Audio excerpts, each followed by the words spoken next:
Welcome to the Puck Dude's first annual mock entry draft. Coming up.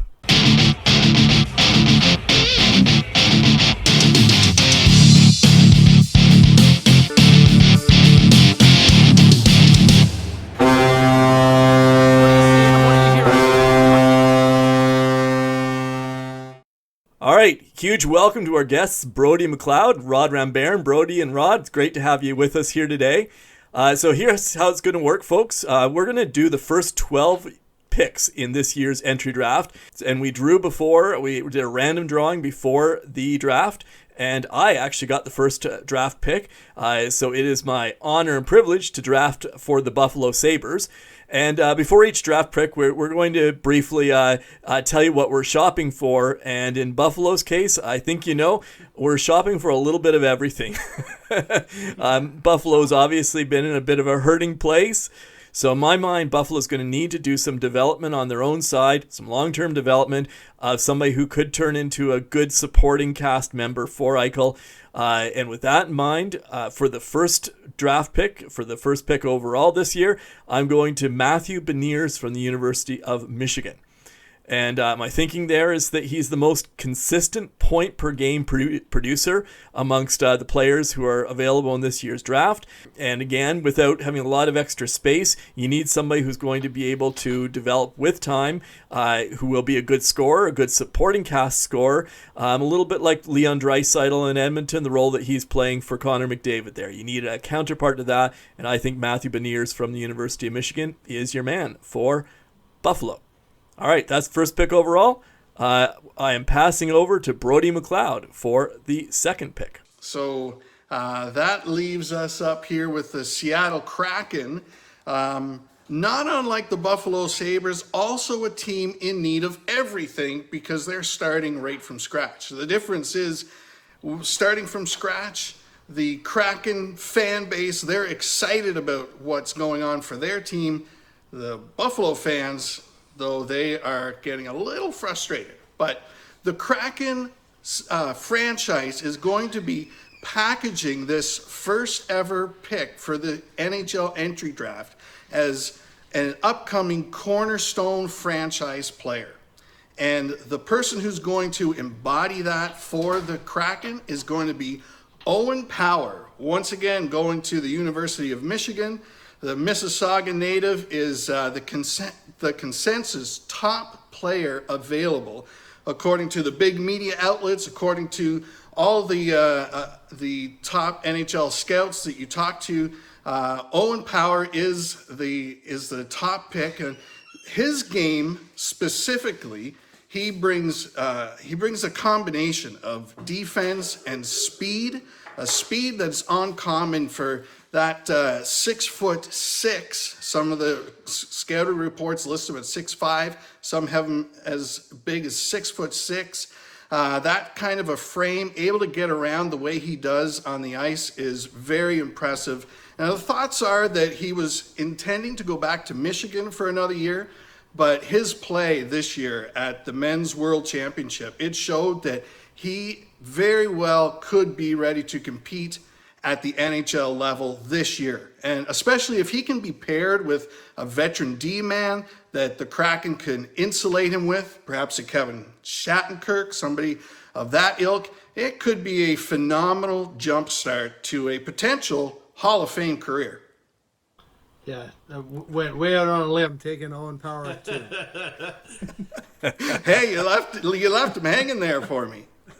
Paul Johnson's up number 3. Well, folks, we get past these two clowns and get on to some serious picking, like consensus 1 and 2, pretty easy. Adrian, of course, making the assumption that Jack Eichel is going to be there in Buffalo. Maybe, maybe not. Matty Beniers is a good, solid 200-foot player. He's everybody talks about how well-rounded his game is. The thing that would bother me about him is he is projected as a second-line center. Do you want your first overall pick to be a second-line center? I would have gone with Owen Power at 1, but as you know, I like to make fun of Adrian. So Owen Power, everything Brodie said is right. So, you know, it's pretty straightforward. Anyway, So now's where it gets hard. I'm at 3 with the Anaheim Mighty Ducks, and I really struggle with this pick, because basically 1 and 2 are no-brainers. That's why we gave it to these other chumps to do, and then we get the hard stuff comes to us. So I went to a hockey expert to get some insight on who we should take, and Adrian, do you want to roll a clip? Oh, who's there? Hi, Sockney. Oh, hi, Paul. I was hoping you could give me a hand, Sockney. I've got a bit of a conundrum. Oh, conundrum? Yes, what do you need today, Paul? I'm picking for Anaheim at number 3, and I don't know what to do. Oh, of course. I'll always be glad to help. Well, will this help me on my journey to be an internet sensation? Well, you're already pretty famous, Sockney, but so here's where I think it'll go. I think it'll be Owen Power at number 1, and then it'll be Matthew Beniers at number 2. Oh, yes, Matthew Beniers, yes. The consensus 1 and 2. Yes, of course. But okay. who do you take at number 3? There's so many options. Oh, well, I don't know. So many options can be narrowed down very easily.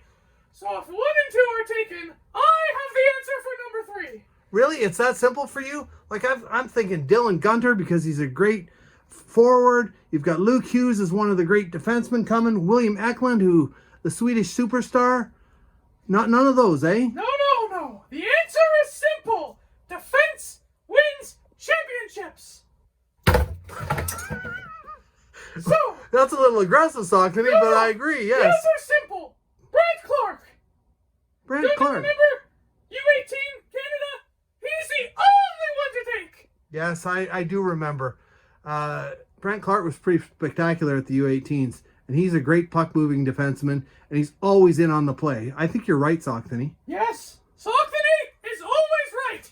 No other choices. That's all I have to say, Paul. Brandt Clarke, I'm out.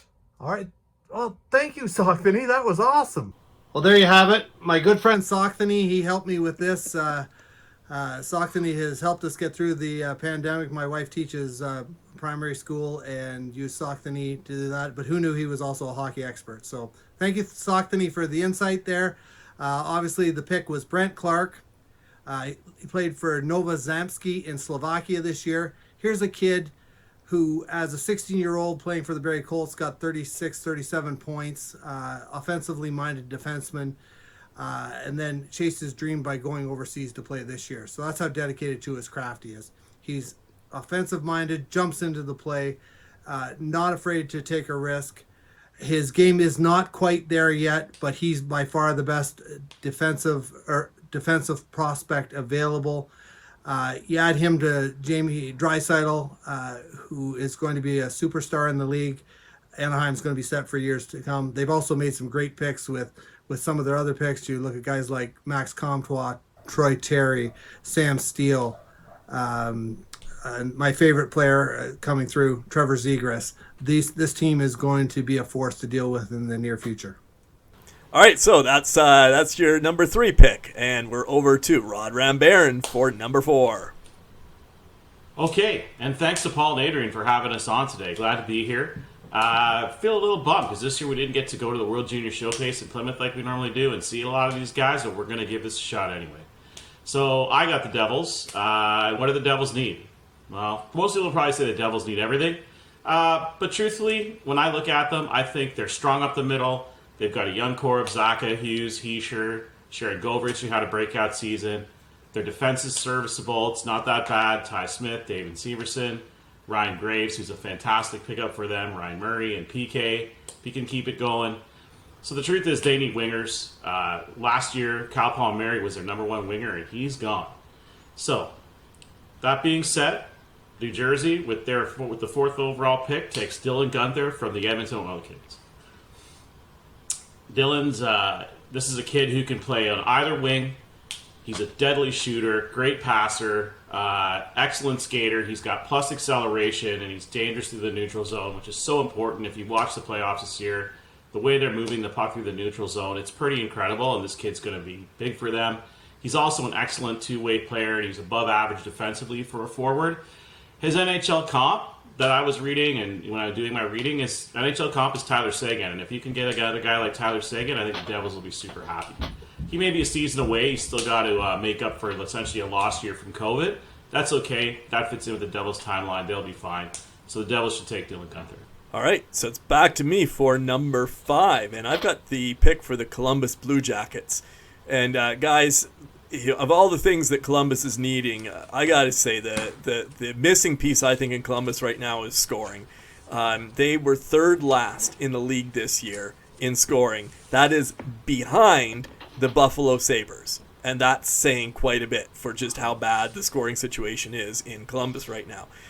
So they need a player who's going to put some points up and do it in the not-so-distant future.